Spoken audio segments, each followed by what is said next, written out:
ಪಿರಿಯಾಪಟ್ಟಣ ತಾಲೂಕಿನ ಹರ್ವೆ ಮಲ್ಲರಾಜ ಪಟ್ಟಣದ ಯುವಜನ ಕ್ರೀಡಾ ಇಲಾಖೆಯ ಕ್ರೀಡಾಂಗಣದಲ್ಲಿ ಗ್ರಾಮೀಣಾಭಿವೃದ್ಧಿ ಮತ್ತು ಪಂಚಾಯತ್ ರಾಜ್ ಇಲಾಖೆ ವತಿಯಿಂದ ಅಧಿಕಾರಿಗಳು ಮತ್ತು ನೌಕರರ ಸಂಘದ 2025ನೇ ಸಾಲಿನ ಕ್ರೀಡಾಕೂಟವನ್ನು ಅರ್ಥಪೂರ್ಣವಾಗಿ ಆಯೋಜಿಸಲಾಗಿತ್ತು.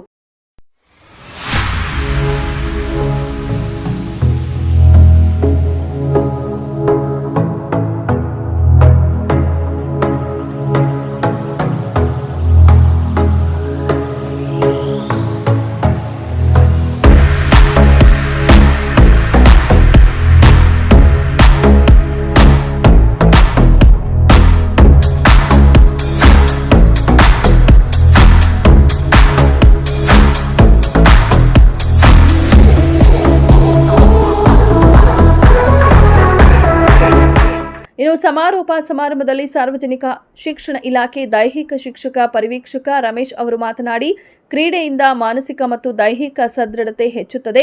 ಪ್ರತಿಯೊಬ್ಬರು ಆರೋಗ್ಯದಿಂದ ಇರಲು ನಿತ್ಯವೂ 1 ಗಂಟೆ ಕ್ರೀಡೆಯಲ್ಲಿ ತೊಡಗಿಸಿಕೊಳ್ಳುವುದು ಅವಶ್ಯಕ.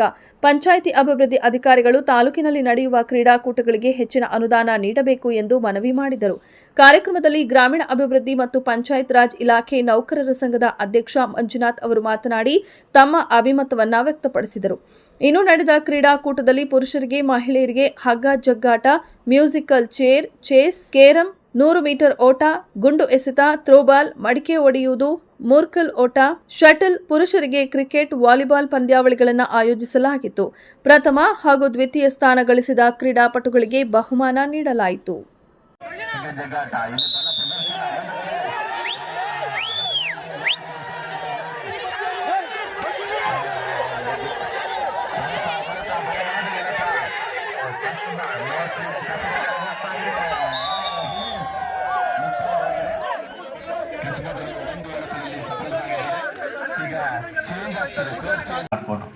ಆದ್ರೂ ಒಂದು ಧೈರ್ಯ, ನೀವು ಗ್ರಾಮೀಣ ಪ್ರದೇಶದಲ್ಲಿ ಓಡಾಡಿರೋರು ನಮಗಿಂತ ಶಕ್ತಿವಂತರು ಅಂತ 5 ದಿನ ತೋರ್ಪಡಿಸಿದ್ದೀರ.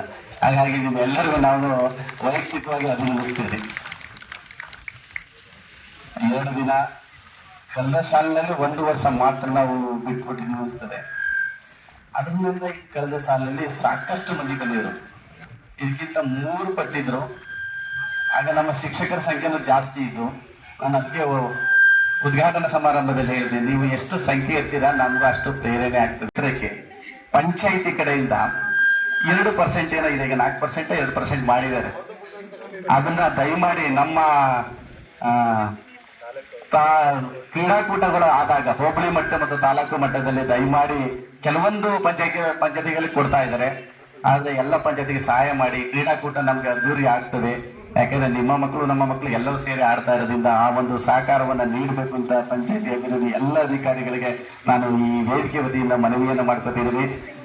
ಎಲ್ಲರೂ ಸಂತೋಷದಿಂದ ಪ್ರೈಸ್ ಅನ್ನ ಪಡ್ಕೊಂಡು ಮುಂದಿನ ವರ್ಷ ನಾವು ಹೀಗೆ ಇದ್ರೆ ಇಲ್ಲಿ ನೆನಪಿಸ್ಕೊಂಡಿಲ್ಲ ಆಡಿದ್ವಿ, ಮತ್ತೆ ಕಾಟ ಕೊಟ್ಟಿದ್ದೀವಿ, ಅದು ಇದು ಎಲ್ಲಾ ತರದ ವಿಚಾರಗಳನ್ನ ನಾವು ಇದು ಮಾಡಿದೀವಿ. ಅದನ್ನೆಲ್ಲ ತಡ್ಕೊಂಡು ಇದುವರೆಗೂ ನಮ್ಮ ಜೊತೆ ಇದ್ದು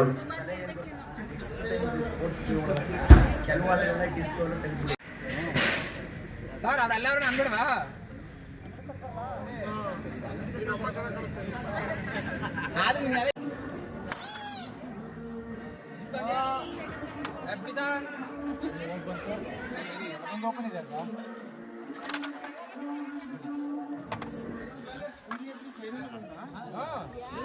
ಸೂರಜಿ ನಮ್ಮ ಟಿಪಿಟಿ ಮನೆ ಕೊಟ್ಟಿದ್ದಾರೆ.